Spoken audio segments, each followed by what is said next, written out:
In a world where first-person shooters are a dime a dozen, anyone who has played the original Battlefield games or grew up with later entries such as Battlefield 4 can tell you their favorite moments when interacting with the game's use of destruction. What's up, all? I'm David, and destruction in Battlefield has to be one of my absolute favorite aspects of the franchise. From its first release in Battlefield Bad Company to the unreleased Battlefield 6, if there is one thing that the franchise will guarantee, it's environmental destruction over the course of a match. Let's take a look at how the series uses destruction and Levolution, and just what makes it so special. We'll also take a quick moment to speculate on the rumors of what destruction in Battlefield 6 could look like.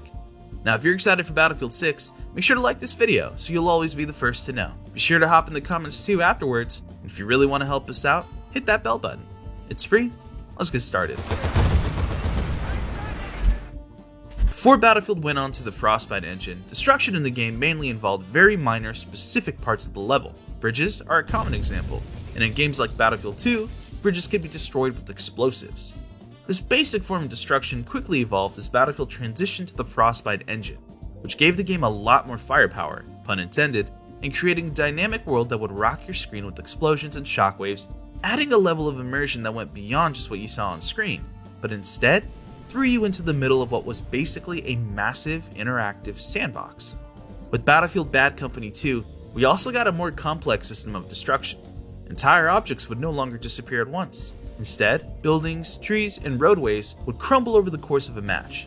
If you nailed one side of a house, it wouldn't just go full on kaput, but with enough of the walls being blown out, the roof would eventually collapse, creating a big pile of rubble that could kill any enemies still inside. Battlefield 3 built on this with the introduction of micro-destruction. So you didn't need grenade launchers or rockets to break walls. Your standard assault rifles would do the trick. If you would chip away at smaller barricades, walls, and furniture, eventually you would start noticing the decay. There was a trade-off with this, however. Sure, more things would be visually destroyed, but it wasn't as significant, and the scale was much smaller, leaving less of the environment to actually be destructible. Battlefield 3 essentially traded away larger destruction for better overall looks. The solution to this, in my opinion, ended up being the next logical step of destruction: gradual changes to the map that take effect over the course of an entire match, which is where Battlefield went on to invent the Levolution. So, first things first, let's talk about the difference between destruction and Levolution. Destruction was prevalent in the Battlefield games listed so far, and is basically part of the game's identity, but Levolution refers very specifically to large-scale destruction events in Battlefield 4, which to me is honestly the holy grail and perfect balance of destruction. The concept on paper is simple. Each multiplayer round in Battlefield 4 has a sort of timeline attached to the map so long certain parameters are met. So by the time you were in the latter half of the round, chances are a major set piece, or sometimes huge portions of the map, would look nothing like it did when you first started. And we're not talking just small roadways or bridges being removed. I'm talking big ass skyscrapers in Siege of Shanghai that had an objective on the roof spectacularly collapsing into a colossal pile of rubble.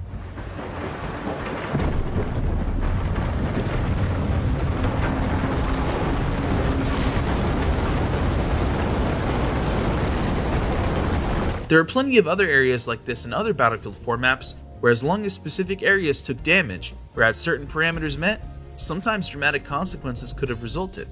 Battlefield Hardline also had some Levolution set pieces, though not as intense as Battlefield 4.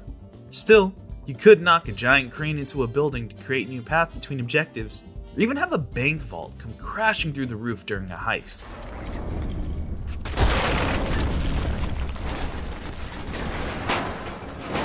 Hardline did an excellent job of keeping the environment around you versatile and somewhat unpredictable, at least in the early stages before you got really acclimated with its gameplay. Unfortunately for me, Levolution did not stick around. Instead, Battlefield 1 introduced behemoths that would wreak absolute havoc. They were granted to the losing side in matches as a way to even the odds, but were criticized for tipping the balance a little too favorably in either direction. They were technically some map-specific destroyable sections in Battlefield 1, but this was nowhere close to the scale of Levolution. Battlefield 5 would go on to ditch behemoths and Levolution, despite keeping some building destruction intact, in favor of a toolbox. In Battlefield 5, anyone could create cover at fixed locations, and support classes could incorporate extra variety or build routes between areas. This new mechanic was enough to alter the flow of certain maps, but again, it just didn't have the same degree of grandness or spectacle that the iconic Levolutions had. and often, battles focused on the same preset fortification spots over and over again. But now for the exciting stuff, because this brings us to Battlefield 6. Rumor has it that Massive Destruction will be making a return, which is great for several reasons. We're in the midst of a new console generation, so the brutal frame rate dips on my old Xbox during Destruction should be a thing of the past. With both the Series X and the PS5 equipped with better specs, those lucky enough to own a next-gen console or a high-end PC are hoping to reap the benefits of better-looking Destruction. Levolution could be a great way to create a climactic moment in any given round, a visual turning point showing that the home stretch is in sight. Now, I know it's not for everyone, and I'm sure there are those who didn't care or felt that Levolution in particular could grow stale after a while, but Battlefield 6 could have a solution to taking the dynamism up another notch through a revamped weather system. The rumor is that the weather system will incorporate natural disasters in the form of massive storms. We've gotten slight glimpses of extreme weather in Battlefield 4, with huge rainstorms causing choppier surf like in Parasol Storm, leading to less accurate naval combat and tougher visibility. But Battlefield 6 might even go so far as to include weather ranging from storms all the way to straight up tornadoes. Now, if or when these rumors are confirmed and Battlefield 6 is revealed, we can get a gauge into the scope of how dramatic this extreme weather could get, but as far as I'm concerned, this stuff sounds absolutely batshit crazy. It's tornadoes! It's certainly a lot to be excited and optimistic about, especially if DICE can play their cards right. There's also no official word yet if Battlefield 6 will come out on last-gen consoles.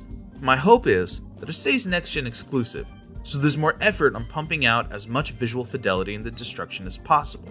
We'll have a better idea of what will actually be possible in Battlefield 6 in the coming days, and we'll be sure to share our thoughts and impressions of everything we see.